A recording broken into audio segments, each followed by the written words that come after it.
What's good, brother? Porn is ruining your life.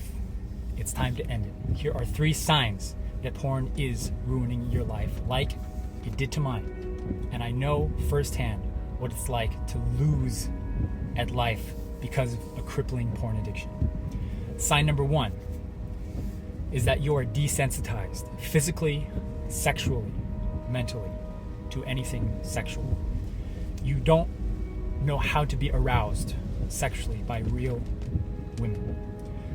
The porn you watch is egregious, grotesque, gratuitous to the point that you can't get an erection without the forms of porn that you consume. Your penis is so desensitized to the physical stimulation of watching this type of content to the point that you're experiencing erectile dysfunction or an inability to perform or have any sort of sexual gratification due to the overexposure to hyperstimulating sexual content. Your sexual brain is so over-sexualized that you're numb to anything that used to get you aroused. Physical women don't arouse you the same way without you fantasizing about them in horrendous ways. Don't worry, there's hope, my friend. The desensitization is a clear indicator and sign that it's ruining your life. Because what will happen if you continue down this route? Ask yourself honestly, how long has this been going on? How has your desensitization to sexual content over the years changed? Have you noticed that you're less aroused by the things that used to arouse you? You're not even aroused by the presence of a real woman anymore. Clear indicator that something has got to change. What will happen down the road in your relationship? When you're married, when you're trying to be intimate with a woman, that you can't even be aroused by her because of the hypersexualized brain that you've developed and trained yourself into over time. The second sign and symptom of a ruined life due to porn is a numbing of your conscience. The feelings you used to have of guilt and remorse and shame after doing the deed no longer precede a session of porn and masturbation. Instead, you can immediately get up after doing the deed, look at your partner in the eyes, look at a parent in the eyes, go to work, go to school, do your daily due diligence with a smile on your face. Not a hint of guilt anymore. A clear sign that you are little by little learning how to justify the habit and just say, oh, it's okay occasionally. I still have my life together. I'm perfectly functioning with this habit in my life. Clearly an indicator that your conscience is numb and porn is ruining your life.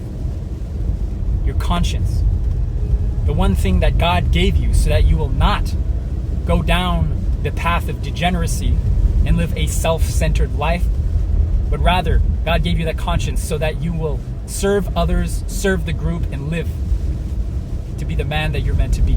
But instead, you are squashing and numbing your conscience because of your justified behavior. A clear indicator that it's ruining your life, and it's got to end. Don't worry, there's hope. The third sign that porn is ruining your life is that you always go to porn in difficult times of trouble, of difficult negative emotions that you don't know how to deal with, like stress, like boredom, like anxiety, like depression, like loneliness. And every time you feel difficulty in life, you will squash those emotions like a bug under your thumb. Because you can be stressed out of your mind, and I know you know this experience.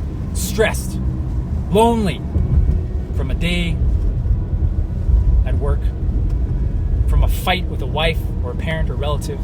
You can be so angry, livid, and then remember, oh yeah, at least I have porn.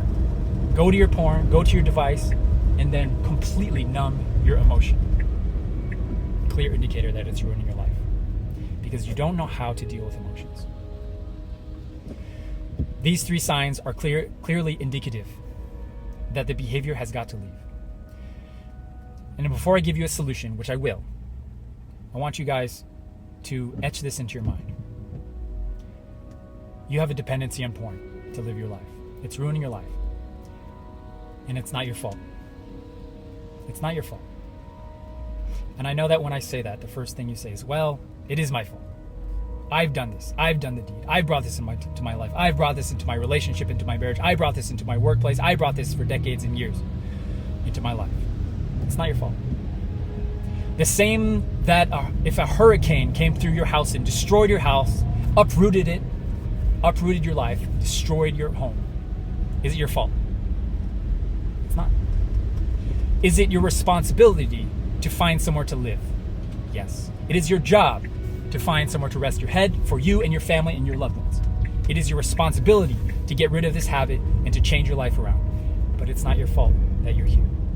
It's not your fault that when you were a young man, teenager or earlier, experienced the stresses of lives, the emotions, the turmoil of a difficult life, stress, boredom, loneliness, anxiety, and no one sat down with you. Your father did not sit down with you and say, son, you're going to have a hard time as a teenager. You're going to experience difficult emotions that you're not going to know how to deal with. You're going to have a sex drive that is going to be out of control. I'm going to teach you, son, how to utilize your sex drive to serve God and the people around you to your advantage and to not succumb to addiction like porn, like weed, like drugs, like alcohol, like social media, like video games. Your father did not sit down with you and teach you like that. So it's not your fault. It's not. You didn't know better. You were a young man with a flood of emotions and hormones and a penis at your disposal, with unlimited access to the internet. Of course you developed a porn addiction. Of course you did. Of course you did. There's no better drug on the planet right now than porn. There's nothing more free, more accessible, more instantaneously able to numb your emotions in your brain, in your body. Nothing. Imagine for a second we lived in a world where people could shake their phone and cocaine fell out. You could take some earphones like this, shake it, cocaine fell out. Heroin. How many people would be addicted to cocaine? Most people. You would probably be addicted to cocaine. This is exactly what's going on with porn. People are in pain. You are in pain. You never learn how to deal with life. And so the easiest thing that you grabbed onto was the most stimulating form of supernormal activity, hyperstimulating activity that took you instantly to a form of instant gratification and numbing of your body, of your soul, of your conscience, of your emotions. That is what happened. That is it. And it's not your fault. It's not your fault that a hurricane came through your life and uprooted your entire home and left you homeless and desperate and lonely. It's not your fault. Is that an excuse to live a degenerate life and continue down this road? No, it's not an excuse. I'm not saying this to make you feel better about your life. I'm saying this to help you understand what's actually going on, to help you understand and see yourself accurately for what's going on, to see yourself clearly, because you have been dousing yourself in gasoline and lighting the fire for too many years. You have been pouring shadows and shame and secrecy all over your life unnecessarily without truly understanding what actually is going on in your life. And I will tell you with 100% confidence and conviction, I will look at you in the eyes and say it is not your fault that this is happening. But you better damn straight realize that it's your responsibility to fix it. Because this is your life, no one is coming to save you. And all you have to do is see yourself accurately for what's going on. Is that you have a dependency on porn just to function, just to deal with specific difficult emotions, probably stress, loneliness, or boredom. And you never learned how to deal with it, so you grabbed onto the closest thing that you could find, which was your penis, which is porn. And naturally, the perfect drug, the perfect storm of addiction was created in your life. And then you had an opportunity to get up and say, okay, I made a mistake. I repent. I will not do this again. But instead, you, my friend, decided to fall in the mud, flat on your face, cover yourself in more secrecy and shadows, and say, I'm a piece of shit, which is shame, which is shadows. I'm a piece of shit because of my behavior, and I don't deserve love. I don't deserve grace. I don't deserve companionship. I don't deserve compassion. I don't deserve any of it because of the person I am. The difference between shame and guilt. Guilt is, I made a mistake. I did a bad thing. Shame is, I am a mistake. I am a bad person because of my deeds. One of them was given to us, I believe, by God, guilt, so that we will live holy lives and get up on our feet and stop doing evil deeds. One of them, shame, I believe, was created by the devil, whatever you want to call it, to keep you enslaved to your own behaviors. Because what follows shame and secrecy? More of the same behavior. And I promise you, if you were to live in the light for just a second, to shed light on those shadows in your life, and look at yourself accurately as God sees you, you will stop feeling this desire to act out.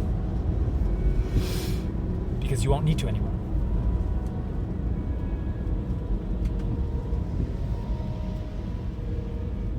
I love you with all my heart. You are loved more than you even know. I'll see you in the next video.